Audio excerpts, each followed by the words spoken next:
Hello friends, आज हम बात करेंगे ब्रेस्ट कैंसर के बारे में, क्योंकि ये फीमेल में होने वाला सबसे कॉमन कैंसर है और आज ये इंडिया में इतनी स्पीड से बढ़ रहा है कि हर 4 मिनट में एक फीमेल को डायग्नोज किया जाता है विद ब्रेस्ट कैंसर। साथ ही साथ जहां पहले हमें ये लेट एजेस में देखने के लिए मिलता था, मतलब 50 से ज़्यादा साल की उम्र की औरतों में पाया जाता था, वहीं आज ये हमें 30 to 50 ईयर्स की एज ग्रुप में देखने के लिए मिलता है।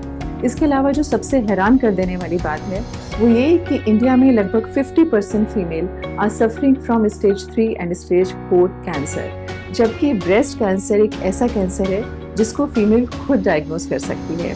इसका मतलब ये होता है कि कहीं ना कहीं आज भी हमें इसके बारे में पूरी तरह से नहीं पता है या हमें पूरी अवेयरनेस नहीं है। तो आइए आज जानते हैं एवरीथिंग अबाउट ब्रेस्ट कैंसर। तो शुरू करते हैं कि जो ब्रेस्ट कैंसर है ये शुरू कैसे होता है। जैसे कि हमने देखा बाकी सभी कैंसर्स की तरह ब्रेस्ट कैंसर डेवलप होता है जब जो ब्रेस्ट सेल्स हैं उनमें एबनॉर्मलिटीज आने की वजह से वो अनकंट्रोल्ड मैनर में ग्रो करना शुरू कर देती हैं और फॉर्म ले लेती हैं एक ट्यूमर का या एक गांठ का। ये जो एबनॉर्मल प्रोलिफरेशन है ये स्टार्ट होता है because of some defect in DNA. ये डीएनए डिफेक्ट हो सकता है maybe because of genetic reason और because of environmental and lifestyle changes. तो अब देखते हैं कि ऐसे कौन से वो रीजंस हैं जिनकी वजह से हमें ब्रेस्ट कैंसर होने का रिस्क बढ़ जाता है। सबसे पहले इसमें आता है जेनेटिक रीजंस। जी हाँ, वो फीमेल्स जिनके जीन्स जैसे कि BRCA1, BRCA2 या TP53 जीन्स में अगर म्यूटेशंस होते हैं तो ऐसे फीमेल्स को लाइफ में ब्रेस्ट कैंसर होने का रिस्क ज़्यादा होता है। या वो फीमेल्स जिनमें फैमिली हिस्ट्री होता है ब्रेस्ट कैंसर का। अगर आपके किसी फर्स्ट डिग्री फैमिली रिलेटिव को, मतलब आपकी मदर, सिस्टर या डॉटर को कैंसर का हिस्ट्री है, स्पेशली अगर उनको ये cancer before the age of 40 हुआ था, तो आपको ये कैंसर होने का रिस्क लगभग डबल हो जाता है।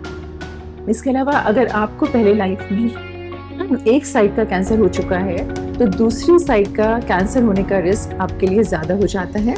साथ ही वो फीमेल्स जिनके डेंस ब्रेस्ट होते हैं या जिनका वेट ज़्यादा होता है उनको भी कैंसर होने का रिस्क ज़्यादा होता है। इसके अलावा अगर हमारी बॉडी में किसी भी रीज़न से एस्ट्रोजन एक्सपोजर ज़्यादा समय तक रहता है तो हमें कैंसर का रिस्क बढ़ता है।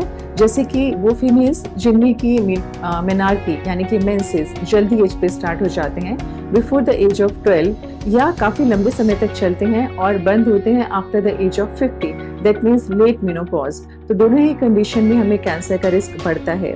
मेनोपॉज होना हमारी कंट्रोल में नहीं है, लेकिन जो मेंसेस है वो अर्ली ना हो इसके लिए ज़रूरी है कि जो हमारी यंग गर्ल्स हैं उनका एक वेट बैलेंस रहे, क्योंकि देखा जाता है कि जो फीमेल्स पुबर्टी के टाइम पे ज़्यादा ओबीज होती हैं उनमें मेंसेस जल्दी एज पे स्टार्ट हो जाते हैं। इसके अलावा बहुत कॉमन रिस्क फैक्टर होता है लेट प्रेगनेंसीज, और जो बहुत स्पीड से हमारी सोसाइटी में बढ़ रहा है। ऐसा करने से होता है कि जो हमारा ब्रेस्ट कैंसर ससेप्टिबिलिटी विंडो है वो बहुत बढ़ जाता है। What is this breast cancer susceptibility window? इसको समझने के लिए थोड़ा सा हमें ब्रेस्ट के स्ट्रक्चर को देखना होगा। At birth our breast are not fully developed and जो ब्रेस्ट का एनलार्जमेंट है ये स्टार्ट होता है प्यूबर्टी से और कंप्लीट होता है when we become adult, that means at the age of 18 to 20.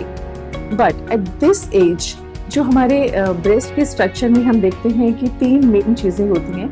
First होता है लॉब्यूल्स, क्योंकि ब्रेस्ट एक मिल्क सिक्रीटिंग ग्लैंड है, तो ये जो लॉब्यूल्स हैं ये मिल्क इकट्ठा करते हैं और सिक्रीट करते हैं।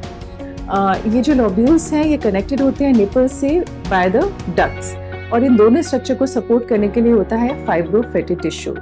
When a female is adult, तो उस टाइम पे उनके जो लॉब्यूल्स हैं वो काफ़ी इमेच्योर होते हैं, जिन्हें हम कहते हैं टाइप 1 या type 2 lobules, and these are the lobules which have very dense hormone receptors. That means कि वो हार्मोनल स्टिमुलेशन के लिए बहुत ज़्यादा ससेप्टिबल है, which can lead to cancer. During first full term pregnancy the lobules mature and they get converted to type 3 and type 4 lobules which are resistant for hormonal stimulation. और ये पाया गया है that by the end of third trimester almost 85% lobules are type 3 and type 4, which means only 15% lobules are immature.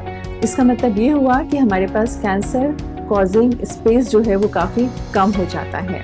इसके साथ ही pregnancy के time जो hormone secrete होते हैं जैसे HCG and human placental lactogen, ये भी ब्रेस्ट कैंसर को होने से रोकते हैं। साथ ही जो कैंसर होने का रिलेटिव रिस्क है, it increases by 3.5% with every 1 year delay in having first birth.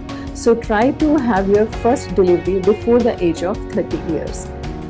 इसके अलावा बात करते हैं हार्मोनल ट्रीटमेंट की, which we usually take in the form of oral contraceptive pills, या तो फिर हम यूज़ करते हैं जब हमें मेनोपॉज के बाद सिम्टम्स आना शुरू होते हैं, in the form of hormone replacement treatment. So any kind of hormone replacement treatment slightly increases your risk of having breast cancer, but it usually reverses when you stop taking these medications. So try to avoid taking these medications for long time, and it would be better to discuss with your doctor before starting these kind of treatment. इसके अलावा females with cosmetic implants who were diagnosed to have breast cancer, they were found to have increased risk of dying at early age. Though in most of the studies, it has not been found that cosmetic implants increases the risk of breast cancer.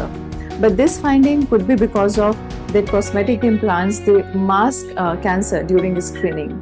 And these implants causes some kind of changes in breast cells. Apart from this, radiation exposure also increases your risk of breast cancer. So try to avoid unnecessary X-rays and CT scan. Also, alcohol also increases your risk of having breast cancer.